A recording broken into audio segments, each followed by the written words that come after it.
బాబు surety భవిత guarantee అంటూ ఒక పోస్టర్లు హోర్డింగులు సందులో పెట్టారు, పేపర్లలో రోజు వేశారు.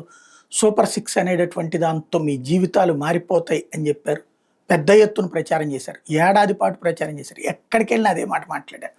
చంద్రబాబు, లోకేష్, పవన్ కళ్యాణ్ అందరూ కూడా ఫైనల్గా ఇప్పుడు వచ్చేటప్పటికి అధికారంలోకి వచ్చిన ఏడాదిలో ఒక్క గ్యాస్ సిలిండర్తో సరిపెట్టారు.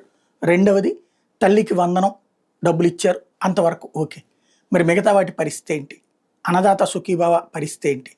మొత్తం 20,000 ఇస్తానన్నారు, తీరా చూస్తే ఇప్పుడు 10,000 అంటున్నారు, 14,000 అంటున్నారు, అది కూడా 3 దశలు అంటున్నారు. మొత్తం ఎగ్జామ్ ఇస్తామన్నారు, తీరా చూస్తే ఇప్పుడు 3 దశలు అంటున్నారు. సరే పోనీ దాంట్లో కూడా 15,000 కంప్లీట్గా ఇస్తానని చెప్పి 13,000 ఇచ్చారు, కాబట్టి అందరికి ఇస్తానన్నారు, ఇచ్చారు, అంతవరకు సంతోషం. ఇక్కడ ఇది కాకుండా బస్సులు ఎప్పుడో ఆగస్టులో అంటున్నారు, అది కూడా అప్పుడు ఉట్టి పల్లె వెలుగు ఆ జిల్లాలోనే అయితే అది పెట్టి ప్రయోజనం లేదు. 4వది వచ్చేటప్పటికి నిరుద్యోగ భృతి, అది ఏంటి, దాని లెక్క ఏంటి తేలట్లేదు. అలాగే P4తో అనుసంధానించేసామంటున్నారు. ఇదేంటో ప్రజలకు ఇప్పటి నుంచి ఎక్స్ప్లెయిన్ చేయండి.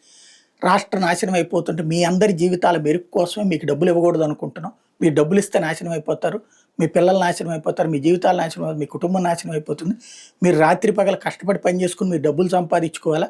మీకు అట్లాంటి పనులు మేము ఇప్పిస్తున్నాం, అట్లాంటి ఉద్యోగాలు మేము ఇప్పిస్తున్నాం, అట్లాంటి ఉపాధి మేము ఇప్పిస్తున్నాం. కాబట్టి మీరందరూ కూడా సంపాదించుకునే మార్గాలు మేము ఇచ్చాం. వాళ్ళేం కూర్చోబెట్టి మేపారు. అప్పట్లో మీరు ఎవరు పని చేయలేదు, మీరందరూ పని పాట లేకుండా కూర్చునేవాళ్ళు, ఆ డబ్బులు తినేసి కూర్చునేవాళ్ళు. దానివలన ఉత్పత్తి ఆగిపోయింది, అందువలన డబ్బులు లేవు, కాబట్టి ఇప్పుడు మేము చేస్తున్నామని చెప్తారా? చెప్పండి. ఆ ముక్కే లేదు, అసలు వాటి గురించి ఇవ్వదలుచుకోలేదు, ఆ ముక్కే చెప్పండి. 14.5 లక్షల కోట్ల రూపాయలు అప్పు ఉందని పదే ఉపన్యాసాలు ఇచ్చిన సందర్భంలో ఇచ్చిన హామీ డబ్బులు లేదని ఎట్ట చెప్తారు?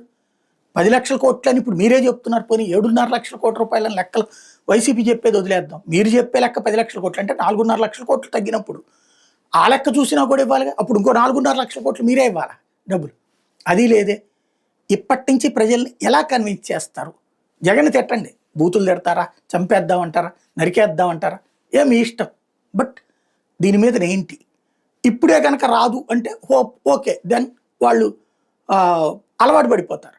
ఇప్పుడంతా లేదు, ఇవ్వబోతున్నాం, ఇస్తున్నాం అని ఊరించి చివరికి ఇవ్వకపోతే అప్పట్లో అదేది పసుపు కుంకుమ డబ్బులు ఇచ్చి రైతు రుణమాఫీ చివరిలో వేసి అయినా కూడా దెబ్బతిన పరిస్థితి ఉంటుంది. ఇప్పుడు ఇక్కడ ఏంటి? దీంతోపాటు 50 ఏళ్ల పెన్షను, 20,000 రూపాయల ఏది కారుల వాళ్ళకి ఆటోల డబ్బులు, అవన్నీ వెయిట్ చేస్తున్నారు.